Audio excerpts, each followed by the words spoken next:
Last time on Entertaining People, we were preparing our formal dinner party, and we're just getting ready to pull our sheared onion tart from the oven. I'm Porter William, and I've been entertaining, event planning, and cooking for over 25 years. Finally, I get to share my secrets with you. No matter if you have a one-room apartment or a grand scale estate, we'll learn how to entertain from San Francisco to the beaches of Spain, from menu planning to tablescapes. I'll teach you how to entertain from the heart. From a memory, make a memory. Join me as we entertain the world one table at a time, next on Entertaining People. Welcome back to my kitchen. To the second part, a formal dinner party. Yes, that came out exactly like it should have. Put that on your cutting board, it's a little hot. Grab a good spatula, push that off and onto your board, and you can see how lovely that is. Remember, we have got 6 guests, and I've got these 3 lines that are giving me just a perfect natural division. I'm gonna cut right into them. This is a pretty substantial, hearty starter, so I want to be fairly light on those. But did you see our cut lines, how perfectly those came out? I'm just going to add one, and I always love the ends. Kind of like with the piece of a prime rib, I always ask who wants the end cut. And then we have our red pepper sauce, which we're just going to drizzle right on the edge, just to have a little extra flavor. Look at that color, that looks absolutely beautiful. And then of course, we'll hit it with our fresh herbs right on the top. So there you have it, a puff pastry, sheared onions and mushrooms, beautiful cheeses with a savory bell pepper sauce as a starter for our great dinner. These are chilled poached pears, and that's exactly what we were after. Let's see what we have here. All right, they look wonderful. Look at that. You can smell the cloves and the 2 wines mixed together. They look just great. Now listen, this is a little bit of technique, and I don't want you to get intimidated by this, but you really can learn how to do this. So you have a nice cold pear.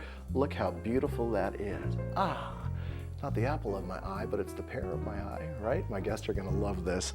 You are always a star when you do this. Here's how it goes.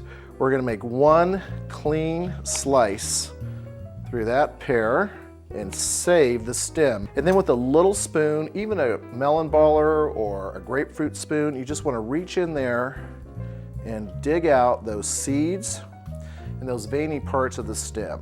You need a pretty sharp spoon, but there you go. Just put your thumb on it and pull it out. Do you see how I did that?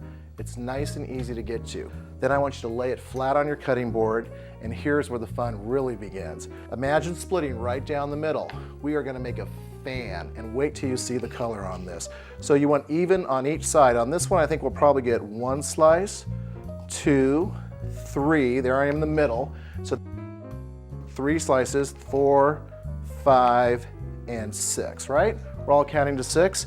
6 even slices, and I'm just gonna simply take my knife and fan that beautiful pear out just like that. Now let me show you how to plate it. Real simple, some store-bought chocolate syrup, nice and simple. You drizzle it just like that. You need a spatula for this. Pick that pear up in 1 full swoop and lay it right on top and fan that out just like that. Now my great friend Ken, who's coming tonight, it'll blow his mind when he realizes that I remembered. He loves macaroons. So I'm gonna just add a macaroon to each one of these in honor of Ken, and to really cleanse the palate and be smooth, we have some beautiful lemon sorbet, a nice bright color, and I'm just gonna simply get a nice scoop of that right there. I'm gonna reach over here, I'm gonna grab a sprig of mint.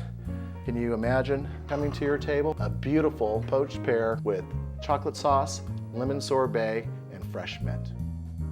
First of all, when you get a whole filet like this, I always want to add a little bit of seasoning, and this truly is abundant. The guests that are here are so deserving of it. So what I want to do, my surprise, they don't actually know, is that I'm going to have my guests come in and they're going to cut and pick their own filet mignon tonight. I think that is going to be absolutely a blast to do that.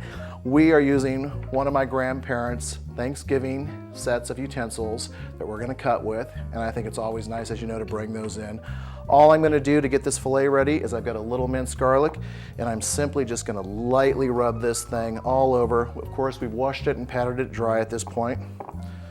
I love this chopping block, actually, I've gotta tell you. When I graduated from school, everybody else wanted a car, and my parents gave me this chopping block.